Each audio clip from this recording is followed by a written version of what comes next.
രാജ്യത്ത് ന്യൂനപക്ഷങ്ങൾക്കെതിരായ അതിക്രമങ്ങൾ തുടരുകയാണ്. മഹാരാഷ്ട്രയിൽ മതപരിവർത്തനം ആരോപിച്ച് അറസ്റ്റ് ചെയ്യപ്പെട്ട CSI സഭ നാഗ്പൂർ മിഷനിലെ മലയാളി വൈദികൻ സുധീറാണ് ഹിന്ദുത്വവാദികളുടെ അവസാനത്തെ ഇര. സുഹൃത്തിന്റെ ജന്മദിനത്തോടനുബന്ധിച്ച് ആഘോഷ പരിപാടികൾ നടക്കുന്നതിനിടെയാണ് സംഘപരിവാർ ബജ്രംഗ് ദൾ പ്രവർത്തകർ വീട് വളഞ്ഞ് സുധീർ അടക്കമുള്ള 10-ലേറെ പേരെ തടഞ്ഞു വെച്ചതും മതപരിവർത്തനം ആരോപിച്ച് പോലീസിനെ കൊണ്ട് അറസ്റ്റ് ചെയ്യിപ്പിച്ചതും. പിറന്നാൾ ആഘോഷത്തിനൊപ്പം ക്രിസ്മസ് ആഘോഷ പരിപാടികളും അവിടെ നടന്നിരുന്നു.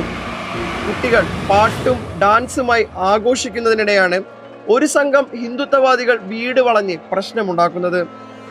കേരളത്തിൽ പള്ളികൾ കയറിയിറങ്ങി വോട്ട് രാഷ്ട്രീയത്തിന് വേണ്ടി ക്രിസ്തുവിന്റെ വിശാല കാഴ്ചപ്പാടിനെ കുറിച്ച് പ്രസംഗിച്ചു നടക്കുന്ന കേന്ദ്രമന്ത്രിയും കേരളത്തിൽ നിന്നുള്ള BJPയുടെ ഏക ലോക്സഭാംഗവുമായ സുരേഷ് ഗോപി ഇതുവരെ ഹിന്ദുത്വവാദികളുടെ ക്രൈസ്തവ വേട്ടയ്ക്കെതിരെ ഒരക്ഷരം മിണ്ടിയിട്ടില്ല. കേന്ദ്ര ന്യൂനപക്ഷകാര്യ മന്ത്രിയും മലയാളിയുമായ BJPയുടെ ജോർജ് കുര്യനും ഈ ന്യൂനപക്ഷ വേട്ടയ്ക്കെതിരെ മുഖം തിരിഞ്ഞു നിൽക്കുകയാണ്.